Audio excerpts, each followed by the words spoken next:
ನಿಮ್ಮ ಋಣವನ್ನು ತೀರಿಸಲಿಕ್ಕೆ ನಾವು ಇಲ್ಲಿಗೆ ಬಂದಿದ್ದೇವೆ. ಈಗಾಗಲೇ ನಾನು ಮತ್ತು ಸಿದ್ದರಾಮಯ್ಯನವರು ಮತ್ತು ಮಲ್ಲಿಕಾರ್ಜುನ ಖರ್ಗೆ ಸಾಹೇಬರು ಚುನಾವಣಾ ಸಂದರ್ಭದಲ್ಲಿ ನಿಮ್ಮೆಲ್ಲರೂ ಕೂಡ ಬಂದು ಮನವಿಯನ್ನ ಮಾಡಿದ್ದು.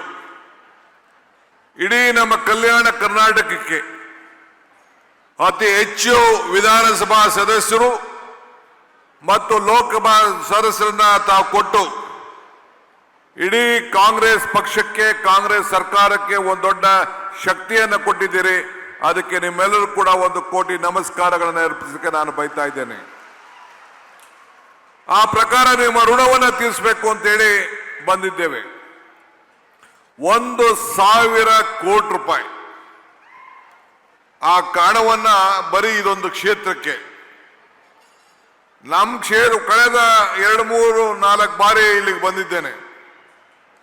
ಯಾವ ಕಾರ್ಯಕ್ರಮದಲ್ಲೂ ಕೂಡ ಸಾವಿರಾರು ಕೋಟಿ ರೂಪಾಯಿ ಅಭಿವೃದ್ಧಿ ಕೆಲಸವನ್ನ ಈ ಕಲ್ಯಾಣ ಕರ್ನಾಟಕದ ಭಾಗದಲ್ಲಿ ತೆಗೆದುಕೊಂಡಿದ್ದೇವೆ.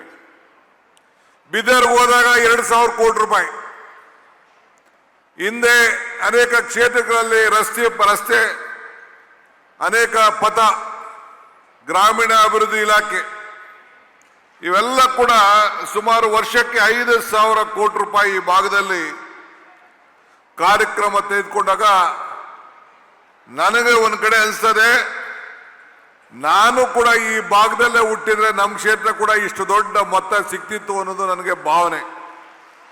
ನಮ್ಮ ಕ್ಷೇತ್ರದಲ್ಲಿ ಇಷ್ಟು ಹಣ ಇಲ್ಲ ನಮಗೆ, ಆದರೆ ನೀವು ಅಷ್ಟೊಂದ್ರು. ನಾನು ಇನ್ನ ಉಪಮುಖ್ಯಮಂತ್ರಿ ಆಗಿ ಇಂಥ ಒಂದು ದೊಡ್ಡ ಕಾರ್ಯಕ್ರಮ ನನ್ನ ಕ್ಷೇತ್ರದಲ್ಲಿ ಮಾಡೋಕ್ಕಾಗಲೇ ಇಲ್ಲ, ಹಣ ತೆಗೆದುಕೊಂಡೋಗಿ. ಅಷ್ಟು ಹಣ ಮೊತ್ತ ಇವತ್ತು ನಮ್ಮ ಸರ್ಕಾರ ನಿಮಗೆ ಕೊಡ್ತಾ ಇದೆ. ಇವತ್ತು ಶಾಲೆಗಳ ಏನು ನಮ್ಮ KPS ಶಾಲೆಗಳ ಪ್ರಾರಂಭಕ್ಕೆ ಮತ್ತು ನಮ್ಮ ರೆವಿನ್ಯೂ ಇಲಾಖೆ ಸಂಬಂಧಪಟ್ಟಂತ ನಿಮ್ಮ ಪ್ರಜಾಸೌಧದ ಚಾಲನೆಗೆ ಇಲ್ಲಿಗೆ ಬಂದಿದ್ದೇವೆ. ಶಿಕ್ಷಣ ನಮ್ಮ ಈ ಕ್ಷೇತ್ರದ ಜನಪ್ರಿಯ ಶಾಸಕರಾದಂಥ ಅಜಯ್ ಸಿಂಗ್ ರವರು ನಿಮ್ಮ ಕ್ಷೇತ್ರಕ್ಕೋಸ್ಕರ ನನಗಾಗಲಿ, ಕೃಷ್ಣ ಬೈರೇಗೌಡರಿಗಾಗಲಿ, ಮಧು ಬಂಗಾರಪ್ಪನವ್ರಿಗಾಗಲಿ, ಪ್ರಿಯಾಂಕ್ ಖರ್ಗೆ ಅವ್ರಿಗಾಗಲಿ, ಶರಣಪ್ರಕಾಶ್ ಅವ್ರಿಗಾಗಲಿ ಮತ್ತು ನಮ್ಮ ದರ್ಶನಾಪುರ ಅವ್ರಿಗಾಗಲಿ ಎಲ್ಲರ ಮೇಲೆ ಒತ್ತಡವನ್ನು ತಂದು ಸಾವಿರಾರು ಕೋಟಿ ರೂಪಾಯಿ ಹಣವನ್ನು ಇವತ್ತು ನಿಮ್ಮ ಮಡಲಿಗೆ ಹಾಕಿ ನಿಮ್ಮ ಬದುಕಿನಲ್ಲಿ ಒಂದು ಬದಲಾವಣೆಯನ್ನು ತರಬೇಕು ಅಂತೇಳಿ ಬಹಳ ಯಶಸ್ವಿಯಾಗಿ ಕೆಲಸ ಮಾಡ್ತಾ ಇದ್ದಾರೆ.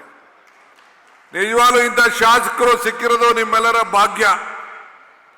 ಧರ್ಮ್ ಸಿಂಗ್ ಅವರ ಕೈಗಿನ್ನ ಒಂದು ಹೆಚ್ಚು ಕೆಲಸವನ್ನ ಇವತ್ತು ಅವರು ಮಾಡ್ತಾ ಇದ್ದಾರೆ.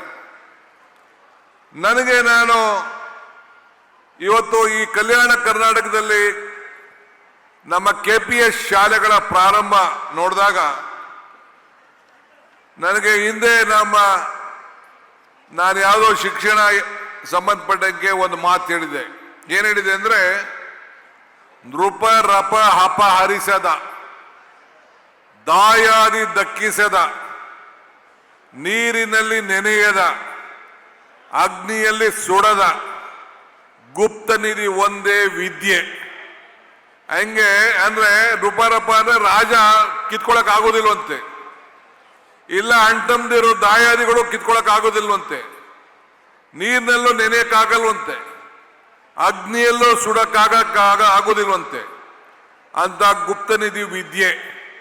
ಹಂಗೆ ನಮ್ಮ ಸರ್ಕಾರ ಬಂದ ಮೇಲೆ ಮಧು ಬಂಗಾರಪ್ಪ ನೇತೃತ್ವದಲ್ಲಿ ನನ್ನನ್ನ ಮುಖ್ಯಮಂತ್ರಿಗಳು ನಮ್ಮ CSR ಶಾಲೆಗೆ 2,000 ಶಾಲೆಗಳನ್ನ CSR ಶಾಲೆ ಮಾಡಬೇಕು, ಸುಮಾರು 500 KPS ಶಾಲೆ ಮಾಡಬೇಕು ಅಂತೇಳಿ ನಮ್ಮ ಸರ್ಕಾರ ಸಂಕಲ್ಪ ಮಾಡಿ ಒಂದು ಹೊಸ ರೂಪಕ್ಕೆ ಈಗಾಗಲೇ ತೀರ್ಮಾನ ಮಾಡಿ ಕ್ಯಾಬಿನೆಟ್ ನಲ್ಲಿ ಅನೇಕ ಫ್ಯಾಕ್ಟರಿಗಳು ಇಲ್ಲಿ ಏನೇನಿದೆ, ಬೆಂಗಳೂರಲ್ಲಿರುವಂತಹ ಎಲ್ಲ ಫ್ಯಾಕ್ಟರಿ, IT BT ಸಂಸ್ಥೆಗಳು, ಹಿಂದೆ ಕೇಂದ್ರ ಸರ್ಕಾರ ನಮ್ಮ ಮನಮೋಹನ್ ಸಿಂಗ್ ಸರ್ಕಾರದಲ್ಲಿ 2% CSR ಖರ್ಚು ಮಾಡಬೇಕು ಅಂತೇಳಿ ಆದೇಶ ಕೊಟ್ಟದನ್ನ ಗ್ರಾಮೀಣ ಪ್ರದೇಶದ ಶಾಲೆಗಳಿಗೆ ಕೊಡಬೇಕು ಅಂತೇಳಿ ಮಾರ್ಗಸೂಚನೆ ಕೊಟ್ಟಂತ ಐತಿಹಾಸಿಕ ತೀರ್ಮಾನ ಇಡೀ ದೇಶದಲ್ಲಿ ಯಾವ ರಾಜ್ಯದಲ್ಲೂ ತೀರ್ಮಾನ ಮಾಡಲಿಲ್ಲ. ಇದು ಕರ್ನಾಟಕ ರಾಜ್ಯದಲ್ಲಿ ನಿಮ್ಗೋಸ್ಕರ ತೀರ್ಮಾನ ಮಾಡಿದ್ದೇವೆ ಅಂತ ಹೇಳ್ಕೊಳ್ಳಿಕ್ಕೆ ನನಗೆ ಬಹಳ ಸಂತೋಷ ಆಗ್ತದೆ. ಇವತ್ತು ನಮ್ಮ ಅಜಯ್ ಸಿಂಗ್ ರವರು ನಿಮ್ಮ ನೀರಾವರಿ ವಿಚಾರದಲ್ಲಿ ಅವರು ಕೇಳಿದ್ರು. ನೀರಾವರಿ ವಿಚಾರದಲ್ಲಿ ಮಲ್ಲಾಬಾದ್ ಏತ ನೀರಾವರಿ ಯೋಜನೆ ಆಗ್ಲೇಬೇಕು. ನಾನು ಮಕ ತೋರ್ಸಕ್ಕಾಗೋದಿಲ್ಲ, ಬಹಳ ವರ್ಷದಿಂದ ಇದೆ ಅಂತ ಹೇಳಿದ್ರು. 360 ಕೋಟಿ ರೂಪಾಯಿ ವೆಚ್ಚವನ್ನ ಈಗಾಗಲೇ ಕಳೆದ ಬಜೆಟ್ನಲ್ಲಿ ಘೋಷಣೆ ಮಾಡಿ 30/12/25 ನಮ್ಮ ಸಭೆಯಲ್ಲಿ ಈಗಾಗಲೇ ಅನುಮೋದನೆಯನ್ನು ಕೊಟ್ಟು ಆ ಕೆಲಸವನ್ನು ಪ್ರಾರಂಭ ಮಾಡಲಿಕ್ಕೆ ಈಗಾಗಲೇ ವ್ಯವಸ್ಥೆಯನ್ನು ನಾವು ಮಾಡಿದ್ದೇವೆ.